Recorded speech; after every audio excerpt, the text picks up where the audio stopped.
ஜூலை மாதம் 31ஆம் திகதி வெள்ளிக்கிழமை இன்றைய நாள். KPI என்று சொல்லப்படும் கஞ்சிப்பானை இம்ரான் என்ற சர்வதேச பாதாள உலக தாதாவை தேடி ASP ரொஹான் உலுகல தலைமையிலான அணி இந்தோனேஷியாவுக்கு சென்றிருப்பதாக நம்பத்தகுந்த வட்டாரங்கள் செய்தி வெளியிட்டிருக்கின்றன. கஞ்சிப்பான இம்ரான் இலங்கை அரசுக்கு வேண்டப்பட்ட முதல் தர குற்றவாளி என்று எல்லோருக்கும் தெரியும். அவர் எப்படி சர்வதேச கிரிமினல் ஆனார் என்று உங்களுக்கு சந்தேகம் வரலாம். அவருடைய கொடுக்கல் வாங்கல்கள் எல்லாம் இன்று எங்கோ சென்று விட்டன. அவர் இப்போது டொன்னுக்கெல்லாம் டொன் என்று சொல்லலாம். அவர் ஒன்றும் உள்ளூரில் கட்ட பஞ்சாயத்து செய்து வந்த பழைய வேலு அல்ல, டேவிட் பில்லா மாதிரி ஒரு கேரக்டர். 2 நாட்களுக்கு முதல் கஞ்சிப்பானை இம்ரானுக்கு எல்லாமாக இருந்த ரத்மலான சைமா என்பவரும் அத்தோடு இன்னும் இருவரும் மலேசியாவில் கைதாகி இருந்தார்கள். ரத்மலான சைமா ஒன்றும் சாதாரணமான ஆசாமி கிடையாது. அவர் 10 வருடங்களுக்கு முன்பே இலங்கையிலிருந்து தப்பிச் சென்றவர். ஆரம்பத்தில் பிரான்சில் இருக்கும் குடு அஞ்சு என்ற பாதாள தாதாவினுடைய அடியாளாக இருந்தவர். குடு அஞ்சுவுடன் பிணக்கு ஏற்பட்ட போது அவருக்கு சரணாலயம் போல மாறியவர்தான் கஞ்சிப்பான இம்ரான். இத்தனை வருட காலமாய் கஞ்சிப்பான இம்ரானின் சொத்துக்களை எல்லாம் நிர்வகித்து வந்திருக்கிறார் ரத்மலான சைமா. அனைத்து சர்வதேச கொடுக்கல் வாங்கல்களிலும் பங்கு பற்றி இருக்கிறார் என்றுதான் சொல்லப்படுகிறது. கஞ்சிப்பான இம்ரானின் பணிப்புரையின் பேரில் கெஹல்பத்ர பத்மேவை மலேசியாவில் ஒளித்து வைத்து அபயமளித்து காத்தும் இருக்கிறார் அவர். அது மட்டுமல்ல, கஞ்சிப்பான இம்ரானினுடைய சமூக ஊடக மேனேஜர் போலவும் இருந்திருக்கிறாராம். அவருக்கும் சமூக ஊடக மேனேஜரா என்று நீங்கள் ஆச்சரியப்படலாம். என்ன ஒரு பதவி என்று பாருங்கள். பாதாள உலகத்துக்கும் சோசியல் மீடியா எல்லாம் இருக்கிறது. என்ன ஒரு முன்னேற்றகரமான உலகம் இது. ரத்மலான சைமா கஞ்சிப்பானையின் சமூக ஊடக கணக்கு வழியாக சமூக நீதி, தேசிய ஒற்றுமை என்றெல்லாம் பாடுபடவில்லை. அவருடைய வேலை இலகுவான ஒன்று. கஞ்சிப்பான இம்ரான் யாரையாவது மிரட்டும் ஒலிப்பதிவுகளை எல்லாம் உடனுக்குடன் பதிவிட்டு வந்திருக்கிறார். ASP ரொஹான் உலுகல 10 நாட்களுக்கு முன்பே மலேசியா போய் மலேசியாவினுடைய போலீசாரின் துணையோடு கைது செய்ய திட்டமிட்டது இந்த ரத்மலான சைமாவை அல்லவாம். அவர்கள் கஞ்சிப்பான இம்ரானுக்கே வலை விரித்திருந்தார்கள் என்கிறார்கள் புலனாய்வு ஊடகவியலாளர்கள். இதன் போது ஒரு துரதிர்ஷ்டமான சம்பவம் ஒன்று நடந்திருக்கிறது. போலீஸ் திணைக்களத்தில் இருந்த ஒரு கருப்பாடு மூலமாக இந்த விஷயம் கஞ்சிப்பான இம்ரானுக்கு கடைசி நேரத்தில் கசிந்ததாகவும், இதனால் கஞ்சிப்பான இம்ரான் நூலிழையில் தப்ப மற்ற மூவரும் சிக்கிக் கொண்டதாகவும் சமூக ஊடக செய்திகள் தெரிவிக்கின்றன. நம்பத்தகுந்த புலனாய்வு ஊடகங்களும் இதை உறுதி செய்திருக்கின்றன. இப்படி தப்பிய கஞ்சிப்பான இம்ரான் இந்தோனேஷியாவுக்கு ஓடி இருப்பதாகவும், ரொஹான் உலுகலவும் அவருடைய சகாவும் இந்தோனேஷிய காவல்துறையின் ஒத்துழைப்பை நாடி இந்தோனேஷியாவுக்கு பறந்திருப்பதாகவும் அந்த செய்திகளில் தெரிவிக்கப்பட்டிருக்கின்றன. ஆனால் இவற்றையெல்லாம் இலங்கை போலீஸ் திணைக்களம் இன்னமும் அதிகாரப்பூர்வமாக உறுதிப்படுத்தவில்லை. ரொஹான் உலுகல என்ற கீர்த்திமிகு அதிகாரிக்கு இந்த ஆபரேஷன்கள் எல்லாம் புதிய ஒன்றல்ல. அவரை பொறுத்தவரை இது 10ஓடு 11. நாம் வேட்டையாடு விளையாடுவிலும் காக்கவிலும் கண்டு மகிழ்ந்த காக்கி சட்டை சாகசங்களை எல்லாம் நேரில் நிகழ்த்தியவர் அவர் என்று சொல்லலாம். அதுவும் கடல் கடந்த ஆபரேஷன்கள். கெஹல்பத்ர பத்மே, பெக்கோ சமான், கமாண்டோ சலிந்த், பானந்துர நிலங்க, டம்பிலி லஹிரு போன்ற பாதாள தலைகளை கடந்த வருடம் ஆகஸ்ட் மாதம் இந்தோனேஷியாவில் இருந்து அள்ளிக்கொண்டு வந்தவர். இதே மாதிரி கடந்த வருடம் அக்டோபர் மாதம் கெஹல்பத்ர பத்மேவின் ஆஸ்தான ஏவலாடியாக இருந்த இஷாரா செவ்வந்தியினுடைய டம்மியாக இருந்த கிளிநொச்சி தக்ஷி, செவ்வந்தியை கடல் கடந்து கரை சேர்த்த JK பாய் என்று சொல்லப்படும் கெனடி பெஸ்டியன் பிள்ளை, நுகேகுட பபி, கம்பஹா பபா மற்றும் சுரேஷ் ஆகிய 6 பாத்திரங்களையும் கேரக்டர்களையும் நேபாளத்தில் இருந்து தூக்கி வர காரணமானவர். நேபாள அதிரடி தர்பாரின் போது ஒரு சுவாரஸ்யமான சம்பவம் நடந்ததாம். கம்பஹா பபாவை கைது செய்ய முனைந்த போது அவர் ரொஹான் உலுகலவிடம் 50 லட்சம் ரூபாய் பேரம் பேசியதாகவும், உலுகல அதை மறுத்து நின்ற போது எவ்வளவு வேண்டுமானாலும் கேளுங்கள், ஏற்பாடு செய்கிறேன், ஆனால் என்னை விட்டுவிடுங்கள் என்று கெஞ்சியதாகவும் ஊடக செய்திகள் அப்போது தெரிவித்திருந்தன. ரொஹான் உலுகல நினைத்தால் வாழ்க்கையில் நிரந்தரமாக செட்டில் ஆகக்கூடிய ஒரு பெரும் தொகையை பெற்றுக்கொண்டு இந்த பபாவை தப்ப விட்டிருக்கலாம். ஆனால் அவர் அப்படி பணத்தின் முன்னால் பாய் விரித்து உட்காரக்கூடிய ஒரு அதிகாரி அல்ல.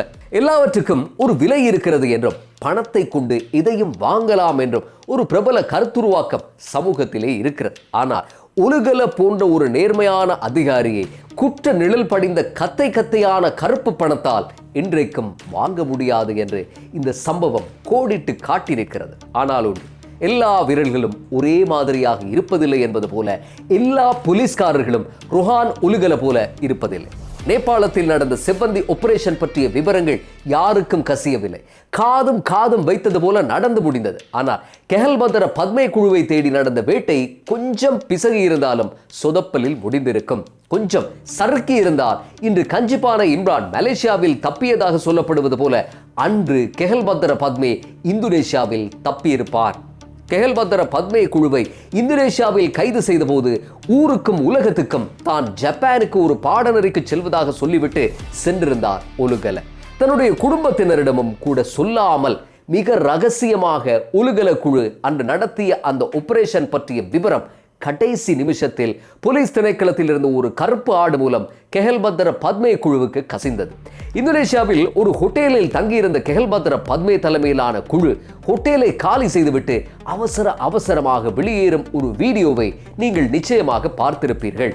பல மில்லியன் பேர் கண்டுகளித்த ஒரு வைரல் வீடியோ தான் அது. அப்படி அவர்கள் தப்பியோடிய போது ரொஹான் உலுகலவின் அணியும் இந்தோனேஷியாவினுடைய குற்ற புலனாய்வு பிரிவும் 70 கிலோமீட்டர் தூரம் துரத்தி சென்றுதான் மடக்கி பிடித்தது. ஹோட்டலிலேயே கைது செய்து பொதி செய்து பார்சல் கட்டி அழைத்து வர வேண்டிய இந்த விவகாரத்தை அனாவசியமாக ஒரு கருப்பு ஆட்டின் காட்டிக் கொடுப்பு சிக்கலாக்கி இருந்தது. அதுவும் முழு விவரங்களுடன் படு நுணுக்கமாக கெஹல்பத்ர பத்மே குழுவுக்கு தகவல் வழங்கப்பட்டிருந்ததாக அப்போது சொல்லப்பட்டது. தருண் எனப்படும் இலங்கை அரசு தேடிக்கொண்டிருக்கும் இப்போது வெளிநாடு ஒன்றில் வாழும் பாதாள உலக கேடியிடம் ஒலுகல குழு கெஹல்பத்ர பத்மேவை தேடி வருவதாக தகவல் வெளியிட்டிருக்கிறார் காட்டி கொடுத்த போலீஸ் அதிகாரி.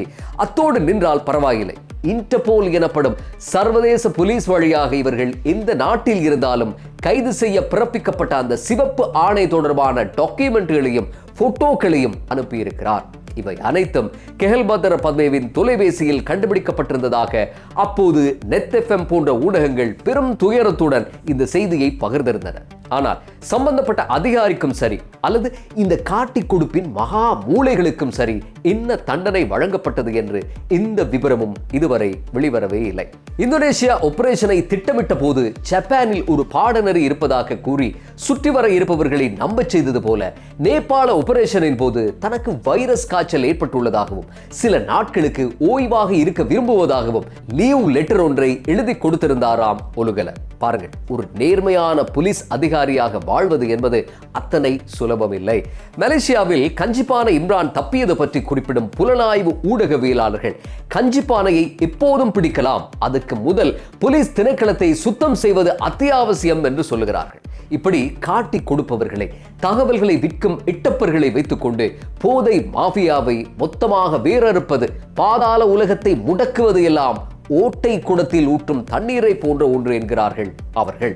இப்போது ரொஹான் உலுகல கஞ்சிப்பானையை தேடி இந்தோனேஷியா போயிருப்பதாக வந்திருக்கும் தகவல் கூட ஊடகங்களுக்கு அனாவசியமான ஒன்று.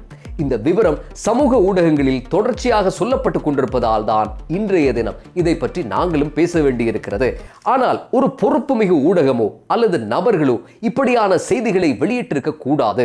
ஜனநாயகம் என்ற பெயரில் சகலதையும் சகலரும் தெரிந்து கொள்ள வேண்டிய அவசியம் இல்லை என்று நினைக்கிறோம். இவ்வளவு தகவல் கசிவுகளையும் மீறி கஞ்சிப்பான இம்ரான் இந்தோனேஷியாவில் இருந்து கைது செய்யப்பட்டால் அது ஒரு மகத்தான சாதனை என்றுதான் சொல்ல வேண்டும். 2022ஆம் ஆண்டு டிசம்பர் மாதம் 20ஆம் தேதி பிணை வழங்கப்பட்ட கஞ்சிப்பான இம்ரான் மிக சாதாரணமாக இந்தியாவுக்கு தப்பிச் சென்றார். இதற்கு பின்னால் இருந்த அவதாரங்கள் தான் இன்று கஞ்சிப்பானை கைதாகி நாட்டுக்கு வருவதை தடுக்க தம்மாலான அனைத்து தகுடு தத்தங்களையும் செய்து கொண்டிருக்கின்றன. மலேசியாவில் கைதாகி இருக்கும் கஞ்சிப்பானையினுடைய வழக்கரம் ரத்மலான சைமாவை எப்படியாவது விடுவிப்பதற்கு பல கோடி ரூபாய்கள் இறைக்கப்படுவதாகவும் இதனுடைய பின்னணியில் மலேசியாவில் இருக்கும் ஒருவரும் தாய்லாந்தில் ஹோட்டல் ரெஸ்டாரண்ட்களை நடத்தி வரும் ஒருவரும் சம்பந்தப்பட்டிருப்பதாகவும் ஊடகவியலாளர் கயான் கால்லகே தெரிவித்திருக்கிறார். அதாவது பல கோடி ரூபாய் பேரம் பேசப்படுவதாகவும் மலேசியாவின் முன்னணி சட்டத்தரணிகளை அவர்கள் கலந்தாலோசிப்பதாகவும் சொல்லப்படுகிறது. மலேசியா என்னதான் பொருளாதாரத்தில் முன்னேறினாலும் எல்லா நாட்டிலும் ஒரே மாதிரி சிஸ்டம் இயங்குவது போலத்தான் தெரிகிறது. 2009ஆம் ஆண்டு புலிகளின் சர்வதேச முகமாக இருந்த குமரன் பத்மநாதன் எனப்படும் KP கைதான போது அவரை இலங்கையிடம் ஒப்படைத்திருந்தது மலேசியா. இப்போது கைதாகி இருக்கும் ரத்மலான சைமாவிடம் பெற்றுக்கொண்ட தகவல்களின்படிதான் ரொஹான் உலுகலவும் மற்ற அதிகாரியும் இந்தோனேஷியா சென்றிருக்கிறார்கள். ஆக விசாரணைகள் தெளிவாகத்தான் நடந்து கொண்டிருக்கின்றன. ரத்மலான சைமா இலங்கையைச் சேர்ந்தவர். வேறு நாடுகளின் பிரஜா உரிமை இல்லாததால் இலங்கை அரசு அவரை என்றைக்கும் கோட்டை விட போவதில்லை. கேபிஐ கொண்டு வந்தது போல முறையான விசாரணைகள் முடிந்ததும் பெயர்த்து எடுத்து கொண்டு வர தம்மாலான அனைத்து முயற்சிகளையும் கூட செய்யும் என்று நம்புவோம். கஞ்சிப்பான இம்ரான் கிடைப்பாரா இல்லையா என்பது பற்றி இப்போதைக்கு எதுவும் சொல்ல முடியாது. ஒரு திகில் படம் போல காட்சிகள் நகர்ந்து கொண்டிருக்கின்றன. வில்லன்கள் ஜெயிப்பார்களா அல்லது காவல்துறை ஜெயிக்குமா? மீண்டும் அடுத்த பதிவில் சந்திப்போம். நன்றி.